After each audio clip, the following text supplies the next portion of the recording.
Donde los hombres necesiten tus palabras, necesiten tus ganas de vivir, donde falte la esperanza, donde todo sea triste. Del Santo Evangelio según San Marcos. En aquel tiempo Jesús salió de nuevo a caminar por la orilla del lago.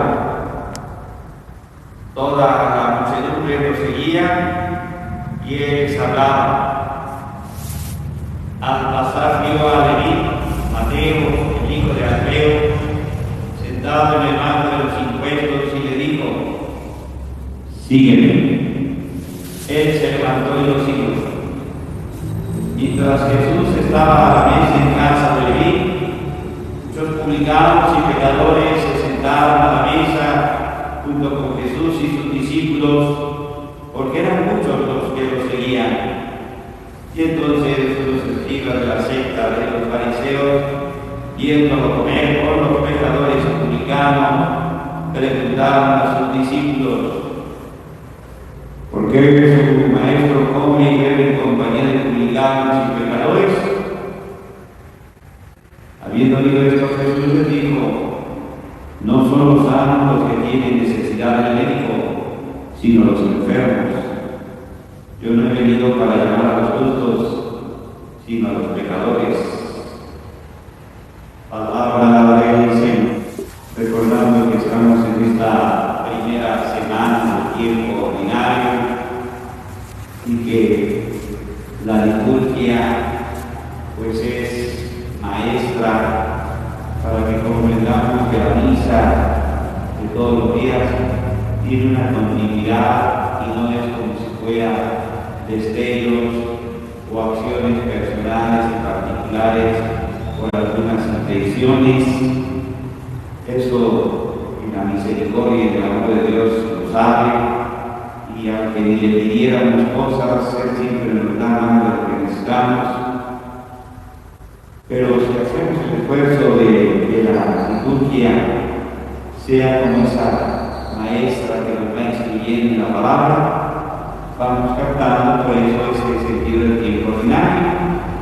Recordando que la palabra ordinario viene de esa palabra orden, cosa que a veces nos cuesta mucho trabajo en nuestra vida, ser ordenados, ¿verdad? Llevar ese orden, esa continuidad. Y en la carta a los Hebreos es la que estamos reflexionando durante esta semana, y hoy las palabras que prácticamente nos hacen que pongamos atención es la palabra confianza y perseverancia. Las palabras que van unidas. Podríamos decir que la confianza es la extensión presencial de la fe. Uno tiene confianza en la persona que tiene fe. Presencialmente lo que hace esa persona que le tiene confianza es la que le tiene fe, no lo va a defraudar. Y ciertamente hay que ver cuál era el sentido de esta carta a los Hebreos. Recordemos que la carta a los Hebreos pues era una carta sacerdotal donde exhortaba a muchos convertidos al cristianismo, especialmente a muchos sacerdotes judíos que les costó trabajo realmente en ese sentido de la conversión y aceptar esta palabra de Dios. ¿Por qué? Pues porque lo perdían todo y ganaban todo. ¿Qué perdían? Pues ser expulsados de la sinagoga, y el mismo Jesús les dijo: serán expulsados de las sinagogas, etc. Y en ese sentido, los judíos pierden y perdían todos esos sacerdotes, pues todo lo que actualmente hasta el pueblo judío sigue viendo en un sentido patrimonial, en un sentido social, de cultura de raza, etc. Son muy aspectos de solidarios, ayudarse y apoyarse en todos los sentidos. Cosa que a lo mejor nosotros como cristianos no tenemos nada de ese aspecto solidario, cada quien rasquese con sus uñas, cada quien vea cómo va. Por eso, en tiempos de la carta a los Hebreos, es el sentido de acerquémonos con plena confianza al trono de la gracia. Sí, lo perdieron todo, pero iban a ganar todo. Un encuentro y el conocimiento del verdadero Dios a través de su Hijo Jesucristo. ¿Y dónde lo van a conocer? La palabra de Dios es viva y eficaz, más penetrante que una espada de dos filos. Esa es la gran riqueza. Comprender ya las Escrituras, que como pueblo judío hasta la fecha siguen esperando que llegue el Mesías, pero a través de la revelación de Cristo y del nacimiento de la Iglesia, esa palabra de Dios entra hasta lo más íntimo de la médula de nuestros huesos, ¿verdad? Y descubre los pensamientos e intenciones del corazón. La otra palabra que le decía era perseverancia. Hoy vivimos en una situación que la perseverancia pues es algo que hay que luchar y trabajar, porque la situación que así nos dice la carta a los Hebreos, hoy hay mucha actitud de que la gente está perdiendo la fe, alejándose de la iglesia, y eso es una de las cosas que hay que trabajar para perseverar. Era una tradición que pues nuestros abuelos pues eran muy arraigados a su fe. Los papás de hoy pues eran cristianos sociales, acercados a sus hijos a los sacramentos, a una fiesta.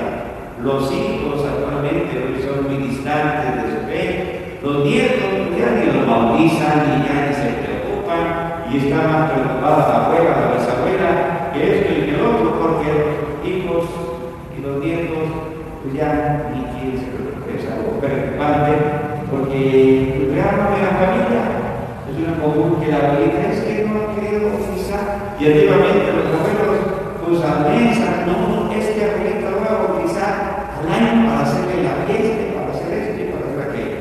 Y era un reflejo social, y creo que es ahí que esta carta de la a los Hebreos nos habla verdaderamente de que descubre los pensamientos e intenciones del corazón.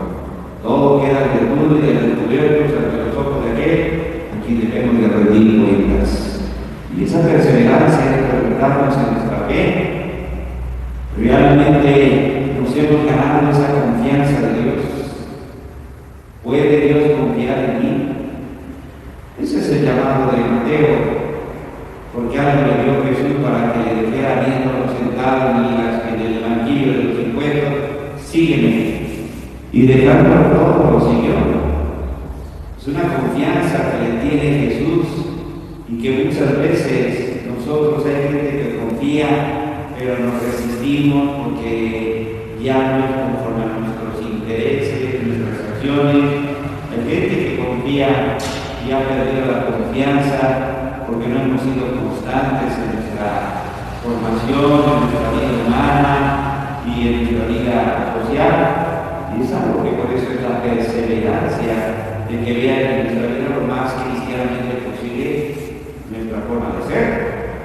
No podemos decir que soy cristiano y doy un mal ejemplo, al contrario. Yo creo que es ahí donde hoy miramos a Dios, que comprendamos esa confianza. Dios tiene confianza en nosotros. Yo creo que sí, tanta que nos sigue dando las oportunidades todos los días. Tanto es así que tenía confianza a pesar de las críticas, porque su maestro come con publicanos y pecadores. Miren, no son los sanos los que necesitan del médico, son los enfermos. Yo no he venido a llamar a gente buena, todos somos buenos. ¿Quién no es bueno? Todos aquí somos buenos. La vida es que toda la gente es buena, y no me explico por qué si decimos que somos buenos, porque tenemos un mundo de cabeza. Porque los son malos. Los malos son nosotros, los buenos somos cada uno. Ahí creo que está el problema. Cuando nos decimos que somos tan buenos, somos como esos escribas y fariseos. ¿Por qué comen con publicanos y pecadores? Tu maestro. ¿Ya?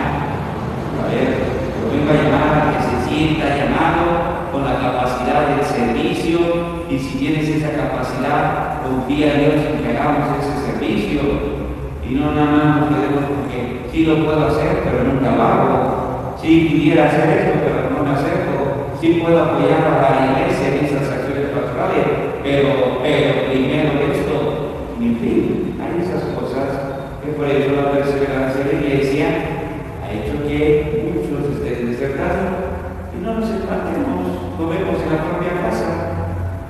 Ya los hijos no vienen, ya los nietos no quieren bautizarlos, y es algo que preocupa. O bueno, si es que preocupa, o a veces se queda, pues ya lo llevará. A ver qué pasa. Cuidado, no ha sido ya una fuerza en ese aspecto de vocación, dejándolo todo, lo siguió. Sígueme. Y esa fue la lectura de Mateo.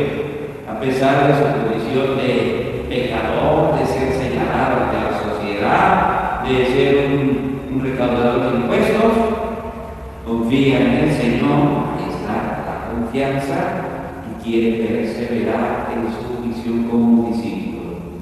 Que el Señor nos ayude también en este proceso a confiar y perseverar en el camino de fe. Que así sea. Necesiten tus ganas de vivir, donde falte la esperanza, donde todo sea